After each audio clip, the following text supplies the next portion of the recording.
तो राजस्थान में कुछ ही टाइम बाद पंचायत के चुनाव होने हैं। आज पंचायती चुनाव कवरेज को लेकर हमारी मौजूदगी तिजारा विधानसभा की ग्राम पंचायत ततारपुर के अंदर। ततारपुर ग्राम पंचायत से पूर्व सरपंच मुबीन खान जी हमारे साथ जुड़ चुके हैं। आज उनसे जानना चाहेंगे, जैसे कि पूर्व सरपंच रहे, कितना विकास कार्यकाल उनका रहा। इस बार जैसे कि चुनाव होंगे, सरपंच की दावेदारी कर रहे हैं, तो उनसे आज जानेंगे क्या मुद्दे होंगे जिनको लेकर वो चुनावी मैदान में गए थे।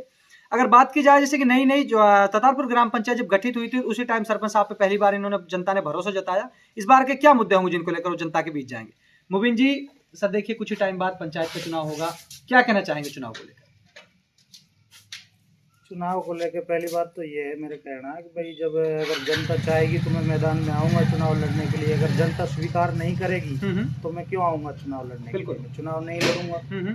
तो मेरा मानना तो यही है कि भाई अगर जनता चुनाव लड़ाएगी तो मैं चुनाव लड़ूंगा। और चुनाव लड़ने के बाद में यदि मेरी जीत होती है तो फिर उसके बाद में ये भविष्य में तय किया जाएगा कि मैं जनता के लिए क्या जी कर पाता हूँ। मुबीन जी देखिए, जब आपकी ग्राम पंचायत ततारपुर नई गठित हुई थी तो उस टाइम जनता ने आप पर पहली बार भरोसा जताया, आपको सरपंच बनाया। कि सरपंच साहब 2025 के चुनाव में भी आपको लगता है कि जनता पर भरोसा जताएगी और आपको सरपंच बनाएगी? नहीं, मुझे बिल्कुल ये बात तय है। मुझे लगता है कि जनता मेरे ऊपर भरोसा जताएगी। मुझे ये भी लगता है कि मैं मतलब अगर यदि चुनाव लड़ूंगा तो मैं निश्चय रूप से जीत हासिल भी करूंगा। सरपंच साहब देखिए, हम जानना चाहेंगे, जब आप पूर्व सरपंच थे ग्राम पंचायत के, तो विकास कार्यकाल को लेकर कितना आपने उस टाइम पे जब आप पूर्व सरपंच रहते कितना काम हुआ था आपके विकास कार्यकाल को लेकर? मेरे ग्राम पंचायत में पहले शून्य बजट था। कोई मेरे पास 1 रुपए का बजट नहीं था। 9-10 महीने तक मेरे पास कोई भी किस्त नहीं आई थी। पहली किस्त जैसे ही आई तो मैंने अपने यहाँ ग्राम छापर में ये अपने गांव की मुख्य आबादी से लेकर जोड़ की और नाली का काम किया। जैसे ही किस्त आनी चालू हुई तो SFC और FFC में जो भी पैसा मद में आए तो उन्हीं से मेरा विकास हुआ। मेरे टाइम में मामन यादव MLA था। किसी अन्य मद से हमारे लिए एक जातिगत मतलब रूप देते हुए उसने 1 रुपए का कोई बजट नहीं दिया। देखिए मुबीन जी, अगर बात की जाए ग्राम पंचायत के रास्तों को लेकर, तो उस टाइम जब आप सरपंच थे तो कितने रास्ते आपको उस टाइम पे आपने गांव वालों के लिए, जैसे ग्राम पंचायत वासियों के लिए रास्ते को नवीनीकरण किया था उस टाइम पे? उस टाइम पे मतलब तीनों गांवों में मेरे से ज़्यादा जो काम कर सका, जितना पैसे जितनी मद आई थी मेरे पास उसमें ज़्यादा से ज़्यादा विकास मैंने प्रयास किया। भाई उधर से जिला परिषद से भी मैं काम लाने का प्रयास किया, लेकिन मतलब वहाँ से भी काम उलझ गए। और जितना मतलब SFC और FFC में जो मतलब काम हो सका मेरे से वो पूरा प्रयत्न किया और वो पूरा पैसे से मैंने कार्य किया। मुबीन जी देखिए, जानना चाहेंगे फिलहाल आपके मौजूदा सरपंच SC जैसे कि रघुवीर जी अपने सरपंच जो थे, अगर बात की जाए उनके विकास कार्य को, कितना आपके गाँव के अंदर आपकी ग्राम पंचायत के विकास कार्य किए उन्होंने? नहीं, लगभग मैंने 80 लाख रुपए का काम किए थे। 80 लाख रुपए के आसपास मैंने विकास में मतलब योगदान दिया। और एक रुपए मैंने जन के लिए लगाया। 1 रुपए व्यर्थ नहीं कमाया। पूरा प्रयत्न है मेरा। आगे भी भविष्य में भी ये सोचा जाएगा कि भाई मैं ज्यादा से ज्यादा जनता को जागरूक करूं, एक मतलब पटरी पे चढ़ाऊं। भाई आम जन पिछड़ा हुआ है, मतलब एक तरह से शोषण हो रहा है पब्लिक का बहुत ज्यादा। बिल्कुल, क्योंकि विकास के लेकर अभी जनता को यही पता नहीं हो कि जन का पैसा होता है इसमें। बिल्कुल, हाँ, इसमें जन का पैसा होता है। एक पैसा जो आता है ग्राम पंचायत में FFC का है तो वो पूरा ही टोटल मतलब हर सदस्य का पैसा होता है। देखिए मुबीन जी, अगर बात की जाए बीबीपुर गांव को लेकर, तो वहाँ पर रोडों की थोड़ी सी समस्या बनी हुई। भाई साहब क्या कहेंगे कि क्या कारण रहा है उनका जो नवीनीकरण इस बार? बीबीपुर में जो सिप्पा से लेके और ये हार्वेस्ट गोल्ड की तरफ से इसका तो नवीनीकरण होना तय है। ये तो मतलब बड़ा PWD में मतलब हो रहा है, ये तो हो जाएगा। बाकी रहा मसला गाँव का, गाँव में अतिक्रमण का काम है। अतिक्रमण को हटाते नहीं, राजनीति चल जाती है, उसमें हटने नहीं देते। तो मेरा तो यही विचारधारा है कि भाई जब तक रास्ते को थोड़ा चौड़ा नहीं किया जाएगा मतलब जब तक विकास नहीं हो सकता। मुबीन जी देखिए, अगर बात की जाए ग्राम पंचायत में शिक्षा व्यवस्था को लेकर, भाई साहब क्या व्यवस्थाएं रही थी जब आप चालू थे, और अगर आप पर दोबारा जनता भरोसे, किस तरह के आप बच्चों को शिक्षा प्रोवाइड कराएंगे गांव को लेकर? नहीं, शिक्षा को लेकर बात यह है कि लोगों में क्या है कि प्राइवेट स्कूलों पे ज्यादा मतलब ध्यान आकर्षित कर रखा है। अगर सरकारी पे ज्यादा से ज्यादा ध्यान दे तो सरकारी में अच्छे शिक्षक हैं, अच्छी पढ़ाई कर रखी है शिक्षा ने, गवर्नमेंट से वो मतलब पास करके और जब वो शिक्षक बन रहे हैं फिर उसके बाद में अगर वो पढ़ाई भी करते हैं तो वो बढ़िया तरह से करा। देखिए मुबीन भाई, मैं एक आपसे एग्जांपल लेना चाहूंगा। आपकी पड़ोसी ग्राम पंचायत जैसे जोड़िया में, उसे अपना सरपंच, स्कूल की बात की जाए जैसे कि खाली अगर उनकी स्कूल व्यवस्था देखे सरकारी, भाई साहब इतनी बेस्ट वैल्यू, क्या आप अगर सरपंच बनते थे उस प्रकार के व्यवस्थाएं दे सकते हैं अगर आपको पर जनता भरोसा नहीं, देता है? उसमें क्या है कि जैसे अपने यहाँ से होंडा का जो ग्रुप है ये इसको एक ट्रस्ट चलाता है, तो कंपनी में से कोई काम करवाने वाला होना चाहिए, काम मतलब ट्रस्ट के माध्यम से ये अपने CSR फंड, हाँ। CSR फंड जो होता है ग्राम पंचायत काफी काम कर सकती है। और हमने प्रयास किया, मैंने वहाँ से 150 लाइट लगवाई थी होंडा ग्रुप से, एक आरओ का प्लांट लगाया जिसकी कीमत 12 लाख रुपए है, हाँ। वो जो हमारी हार्वेस्ट बोर्ड के पास लगा हुआ है। तो अशिक्षित लोगों को होने के कारण उसमें क्या है पानी वाणी की व्यवस्था ना हो पाई, और वो पानी शुद्ध मतलब लियो ना गयो, कुल मिला के अनपढ़ता है उसको, मतलब उसमें चोरी चारी कर ली गई, उसमें कोई सिक्योरिटी वगैरह तो लगा नहीं था।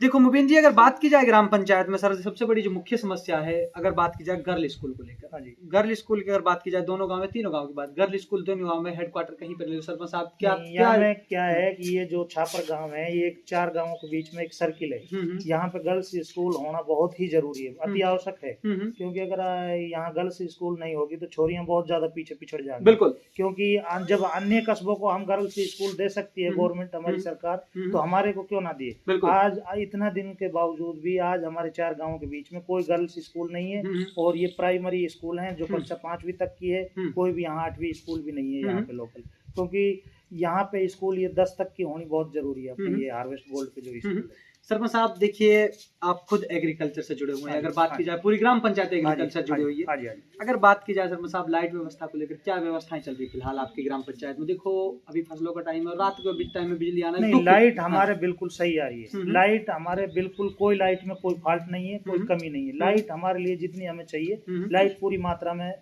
मतलब दी जा रही है।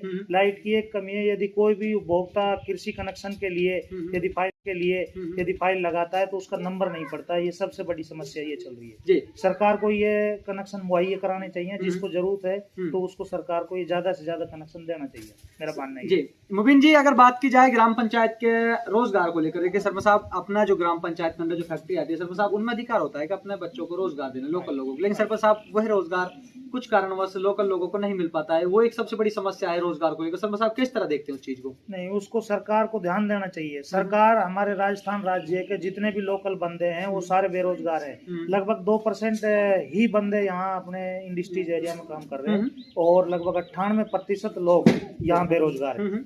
मैं खुद ग्रेजुएशन हूँ, मैं खुद ग्रेजुएट हूँ, बिल्कुल, और जबकि मेरे को खुद को रोजगार नहीं है। आज मेरे को 1000 रुपए का भत्ता मिल रहा है, 1000 में बताओ परिवार कैसे चल सकता है जी। मुबीन जी, अगर बात की जाए, देखिए आप खुद ग्रेजुएट हो सर, अगर बात की जाए जिस टाइम में जमीन दी गई थी उस टाइम लोग बात कहते हैं कि हम आपके लिए लोकल बंदों के लिए रोजगार, लेकिन आज सरकार ध्यान देती है, सरपंच का अधिकार होता है प्रतिनिधि का हमारी आवाज उठाए, लेकिन सरकार उस चीज पर अंधी बनी हुई है। सरपंच साहब एक मुद्दा सबसे बड़ा आज के टाइम पे टूल पर, क्या कहेंगे इसको लेकर? किस चीज को लेकर? जैसे कि अपने रोजगार के मुद्दे को लेकर सरपंच साहब, लोकल लोगों पे काफी जगह घर परिवार की जो समस्या है, जब रोजगार नहीं होगा तो घर परिवार बेरोजगार रहेगा तो समस्या बढ़ेगी। यदि सरकार फोकस देती है, मतलब कंपनियों के ऊपर दबाव देती है, या कंपनियों को आग्रसित करती है, कंपनी को आदेशित करती है कि भाई ये लोकल बंदों को आप 5-10% बंदों को लोकल लोग हो, उस पर नियमित मतलब उस पर कंडीशन लगाती है, तो लोग स्वतः ही मतलब रोजगार मिलेगा लोगों को, परिवार अच्छे चलेगा, गांव तरक्की करेंगे। बिल्कुल। देखिए मुबीन जी, अगर बात की जाए अब जैसे चुनाव है कुछ टाइम बाद, आप पर जनता भरोसे क्या मुद्दे होंगे जिनको लेकर आप जनता के बीच में वोट की अपील की? जैसे कि 2015 में आप पर भरोसा जताया, 2025 में किस तरह आप कहेंगे आप पर जो मुद्दे होंगे जिनको लेकर आप जनता से कहेंगे मेरे पक्ष में? मुद्दा का तो देखो साहब इसमें यही है, देखो मुद्दा सरपंच अपने कोई घर से विकास नहीं करता है, गवर्नमेंट पैसा डालती है, बजट आता है गवर्नमेंट से जनता के विकास के लिए, डेवलप करने के लिए, जहाँ जैसी जरूरत है उस हिसाब से पैसा खर्च किया जाता है। अब जहाँ जरूरत नहीं है वहाँ पैसा खर्च कर देते हैं, उससे फायदा क्या है? भाई जनता में जहाँ ज्यादा जरूरत है पैसा खर्च करने की वहीं तो पैसा खर्च किया, रोड को लेके, भाई पीसी टाइल को लेके, जो भी चीज है, पानी की व्यवस्था को लेके, हमारे यहाँ पानी की नाली जो ये लगी यहाँ लाइन, इसमें कम से कम 20 लाख रुपए बिगाड़ दिया गवर्नमेंट का, एक भी नाली पानी की यहाँ नहीं चल रही। वर्तमान सरपंच जिसको 1.5 महीना 2 महीना लगे हुए हैं, एक भी, अब ये व्यर्थ पैसा गया गवर्नमेंट का। इस व्यर्थ पैसा को उठाने से सरपंच अपने निजी स्वार्थ में इस्तेमाल कर लेते हैं, या जनप्रतिनिधि निजी स्वार्थ में, उससे फायदा क्या होगा? सरपंच साहब देखिए, अगर आपने बात की जल जीवन मिशन को लेकर, देखो सेंट्रल गवर्नमेंट की स्कीम थी जल जीवन, हर घर नल हर घर जल, लेकिन ये सप्लाई किन्हीं कारणवश अभी तक लोग बाबू की कोई जगह पे ऐसे सरपंच साहब जहाँ टंकी, आपने कहा 1.5 महीने हो चुके, लेकिन आज तक तो कितने दफा उस पानी पर सप्लाई? टीम गठित करे गवर्नमेंट, उस पर संज्ञान ले, वो जो भी जहाँ पैसा खर्च करा है तो उसके पीछे पीछे भी तो होना चाहिए। बिल्कुल। जब ग्राम पंचायत में पैसा आता है तो उसका ऑडिट विभाग पीछे से उसकी मतलब अंकेक्षण करता है, उसकी निगरानी करता है, उसकी जांच करता है, बिल्कुल। और वो व्यर्थ पैसा खर्च हो जाता है तो उसको मतलब उसको मतलब मुलजिम बनाया जाता है एक तरह से। तो बिल्कुल। ये जो पैसा व्यर्थ लग रहा है तो इसकी भी तो टीम गठित करनी चाहिए ना जी, गवर्नमेंट को, इस बिल्कुल। पे ध्यान भी तो देना चाहिए ना। अब वहां से ऊपर से गवर्नमेंट से बजट आ गए, खाने वाले खा गए, फिर उसमें फायदा क्या हुआ बताओ? जी सरपंच साहब, अगर बात की जाए जनता पर भरोसा जता लेते 2025 में, और जो भी मुख्य समस्या, चाहे रोड की बात की है, जल जीवन मिशन की बात की जाए या शिक्षा को लेकर बात की जाए, क्या ये समस्या सोल्व हो पाएंगी? किस तरह भरोसा जताए जनता पर? देखो, इंसान ज्यादा से ज्यादा प्रयास कर सकता है साहब, ज्यादा से ज्यादा सुधार करने का प्रयास कर सकता है। भाई जो खामियां चल रही हैं पुराने टाइम से, अब आज के टाइम में एजुकेटेड सरपंच आने लग गए, पढ़े लिखे युवा शिक्षित सरपंच। पुराने टाइम में पुराने वक्त की बात थी, आज नए टाइम में नए वक्त की बात है। तो हमारा कहने का मानना ये है कि भाई ज्यादा से ज्यादा प्रयास ही करा जाएगा विकास में। लेकिन ये है कि ये तो चुनाव के बाद की बात है साहब, बिल्कुल। अभी तो पहले तो क्या कह सकते हैं। सर, हमारे चैनल के माध्यम से ग्राम पंचायत ततारपुर जनता को क्या संदेश देना चाहेंगे? किस तरह पर भरोसा जताया जा रहा है आपको इस बार भी चुनने का, जैसे कि 2015 में चुनाव था, 2025 पंचायत को तो मैं यही संदेश देना चाहता हूँ, जरूरी नहीं है कि मैं चुनाव लड़ूं या मेरे को जनता चुनाव लड़ाए। जनता को चुनाव उसी बंदे पे विश्वास करना चाहिए जो जिसके अंदर जातिगत भावना का कोई प्रभाव नहीं हो, कोई जातिगत प्रेशराइज नहीं हो, सामाजिक आदमी हो, सबके बीच में उठने बैठने वाला हो, सबके बीच में बातचीत का सोल्यूशन करने वाला हो। तो मेरा मानना यही है कि भाई सभी के साथ मिलके चलने वाला बंदा हो, उस पर विश्वास जताए। बात जरूरी नहीं है कोई मेरे ऊपर, कोई जरूरी नहीं है, जो भी मतलब उचित लगे, जो अच्छा लगे, जन जन से मतलब उसको जिताए और उस पर भरोसा करके फिर वो विकास करे। आप लोगों ने देखा हमारे साथ ग्राम पंचायत ततारपुर से पूर्व सरपंच मुबीन खान जी जुड़े थे। उन्होंने अपने जैसे कि मुद्दों को लेकर बात की। जो सबसे इनका अहम मुद्दा था वो शिक्षा को लेकर। अगर जनता इन पर भरोसा जताती है, इनको चुनाव जिताती है 2025 में, तो इन्होंने अपने बात रखी है। अगर मैं शिक्षित की बात की जाए, पढ़े लिखे को बनाएंगे तो उनके अपने अधिकारी को लेकर होंगे। तो मेरे साथ आप लगातार देख रहे हैं पंचायती चुनाव कवरेज राजस्थान।